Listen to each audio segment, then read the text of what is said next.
the Polgar Chess University. In this lesson, I'd like to touch on an important subject that's a common mistake for inexperienced players. Typically, we move forward with our pieces and we look forward. However, very often there are threats coming from the side.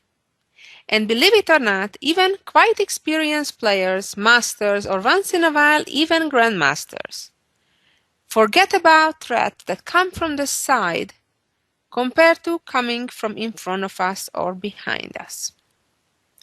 Let's look at this position to demonstrate what I mean. In this position, it is Black's turn. What should Black be looking at? The typical question to ask yourself after each of your opponent's moves should be, what does my opponent want to do?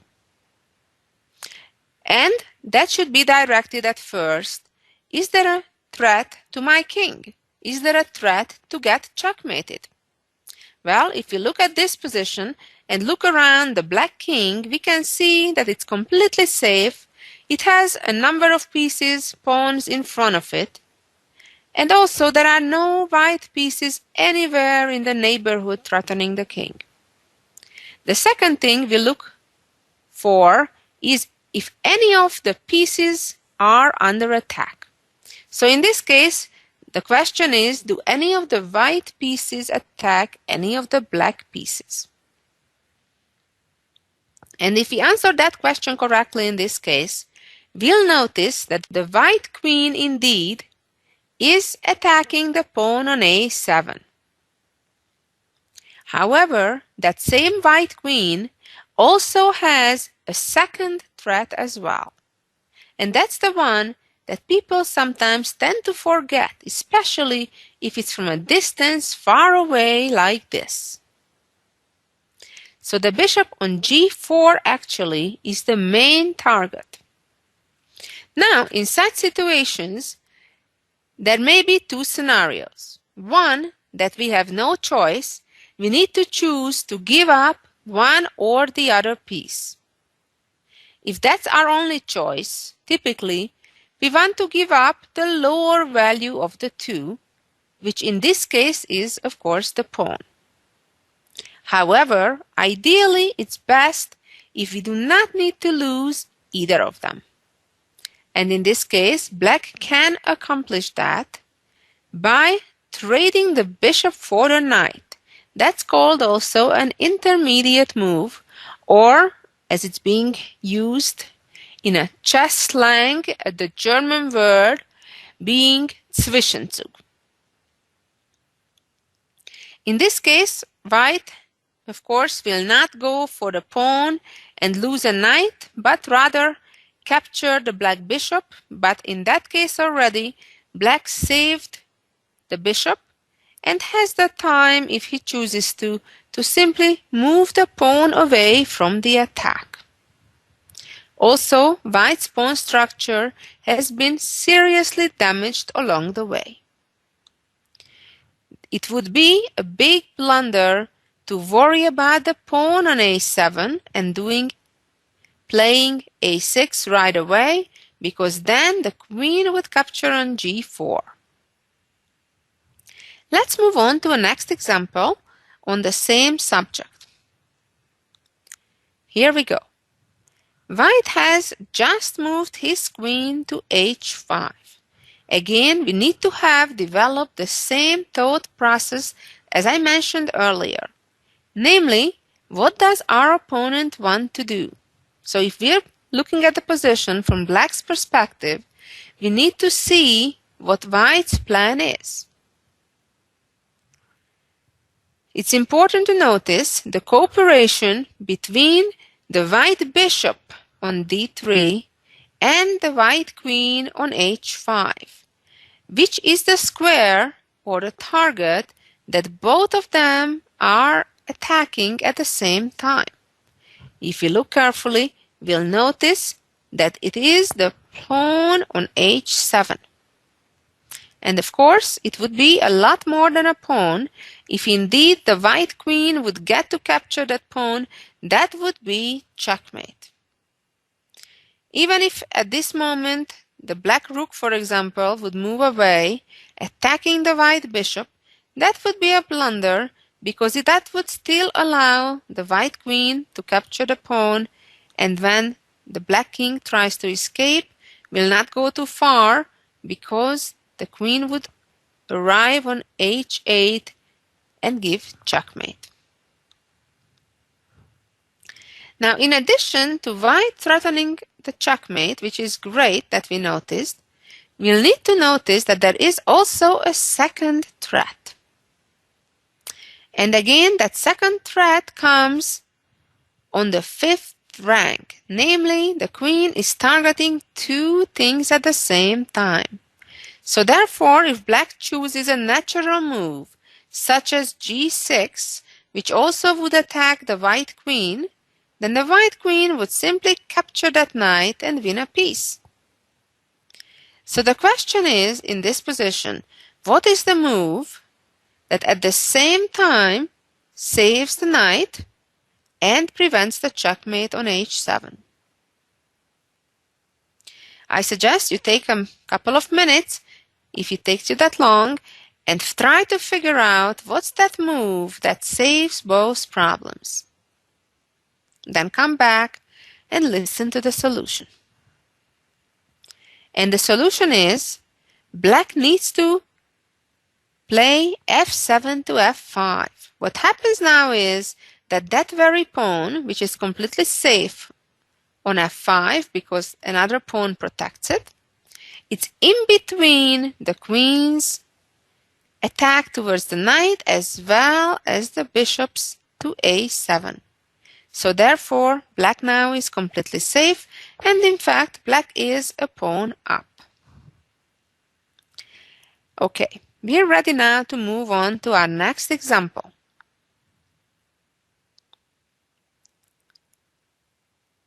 In this position, black has a clearly better position, having material advantage.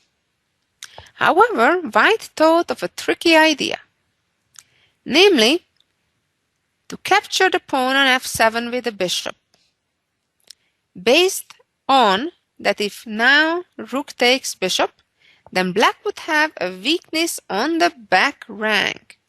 What that means is that if one of the linear pieces, such as a rook or a queen, is able to arrive to that 8th rank without being captured right away, then the black king has no way out, because his own pawns block his way coming forward, and going backwards, obviously the limitation of the chessboard hurts the black king.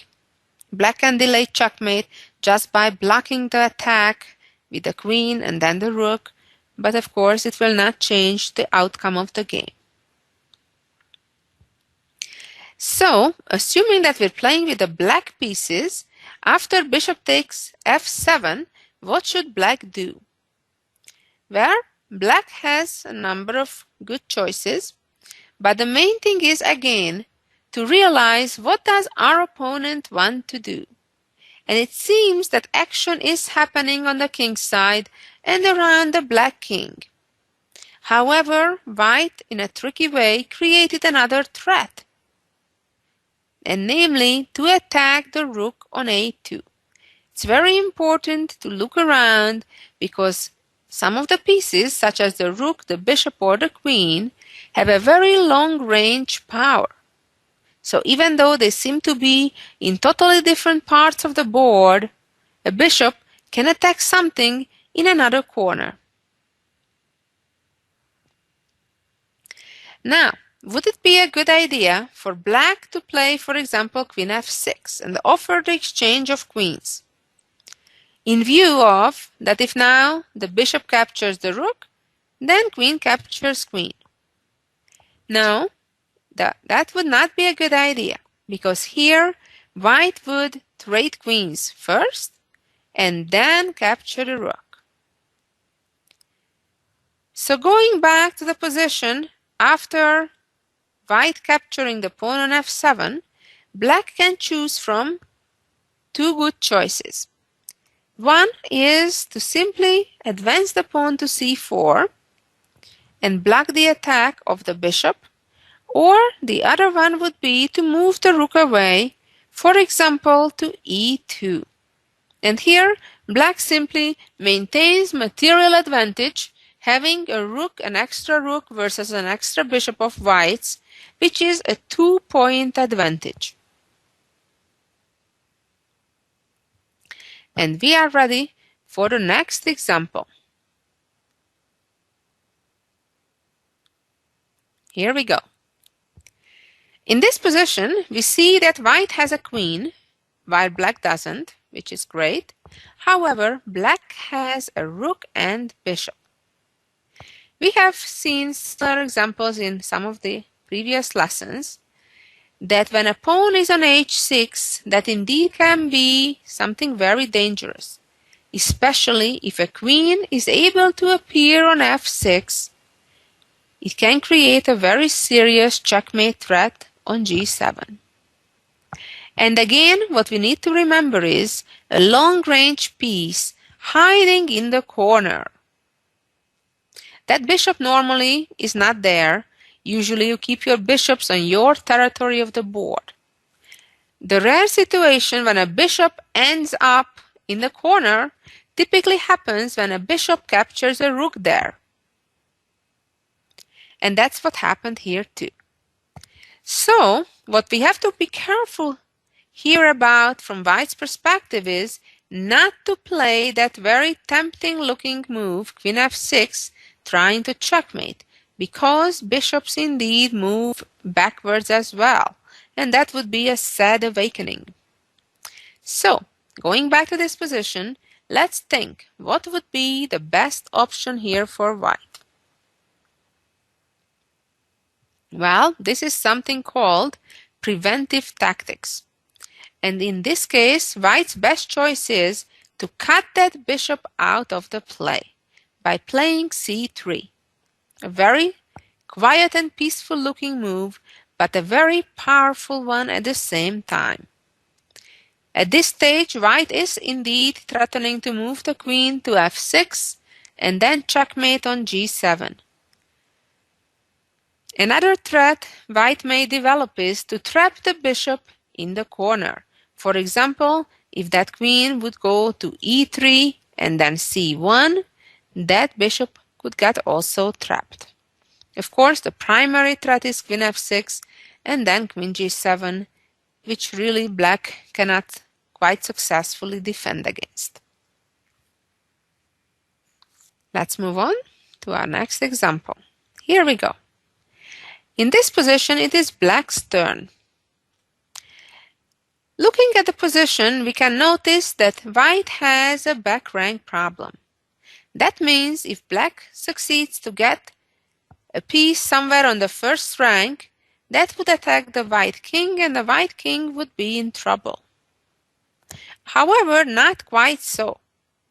If the rook indeed comes to a1, which is almost a checkmate, that would not quite be a checkmate. In fact, it would be a serious blunder. Why? Because the bishop, just like in the previous position, all the way from the other corner can capture our rook. So we have to be careful.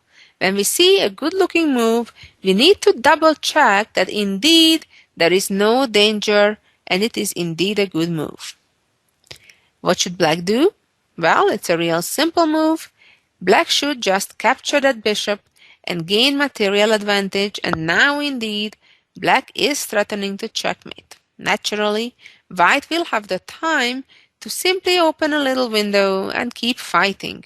But if black plays correctly, in fact if both sides play correctly, eventually black will win the game.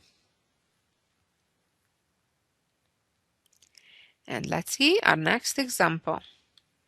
Here we go. In this position, white has two extra rook, which as we know is worth 5 points each, totaling 10, while black has even material having two extra bishops, one extra knight, and one extra pawn compared to white. Two bishops are worth 3 points each, so is the knight, so 3 times 3 is 9, plus black has one more pawn equaling 10. Nevertheless, if white finds the correct move, white will win material. Again, we need to watch out for these long-range bishops, which seem to be far away from the queen side from the black king, but nevertheless they do their job in guarding very key squares on c8 and c7. If those bishops wouldn't control those squares, the white rook could arrive on c8 giving checkmate, but the bishop then in this case would capture the rook. The same problem would happen if instead the white rook would enter to c7. Again, the other bishop would capture the rook. Checking with the rook on g8 wouldn't change much on the scenario, in fact would let the black king out of the bind and move to b7.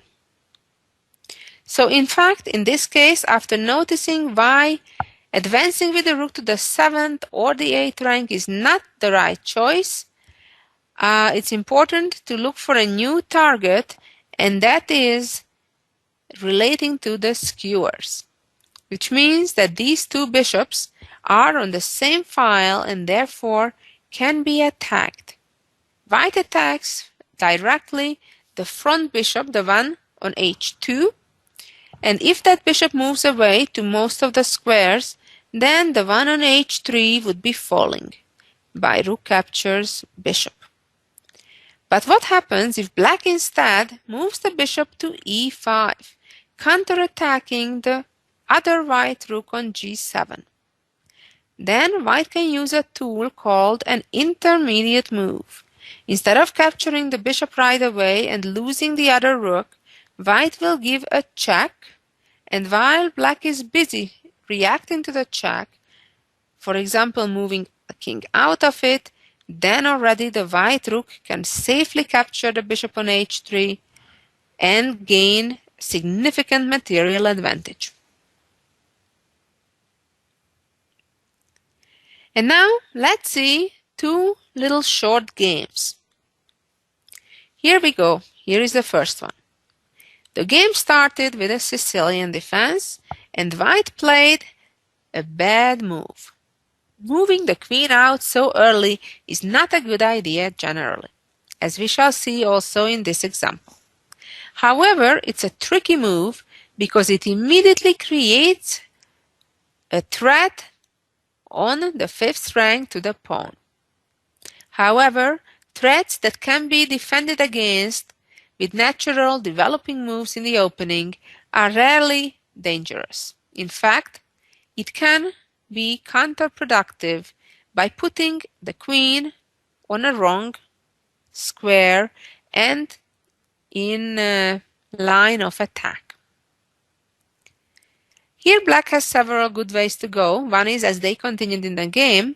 Another one would be to counterattack by developing the knight, and when queen takes pawn, then knight takes pawn, and black would still have an even balanced position. The actual game continued with e6, where black protected the pawn by opening the diagonal of the bishop. And came knight f3, and black followed with knight f6, developing and attacking the queen as well as the pawn on e4. It's important to mention that if black would make a mistake right now by moving the knight to e7, develop in such fashion, then the white queen would be free to capture the pawn again, because the bishop no longer guards the pawn. So came knight to f6, and white followed with queen e5. Moving to the middle of the board with the queen in such an early stage of the game is not a good idea, because the queen is being target of attack constantly. Black immediately attacked the queen again by developing with the knight. White responded by moving the queen back to f4, and black continued developing with d6. White played bishop b5, creating a pin, but it's not a dangerous one at all. Black can unpin the knight by developing bishop d7, and white played castle. Development continues on both sides. Black castled, bishop b2. And now, time to ask the bishop, where do you want to go?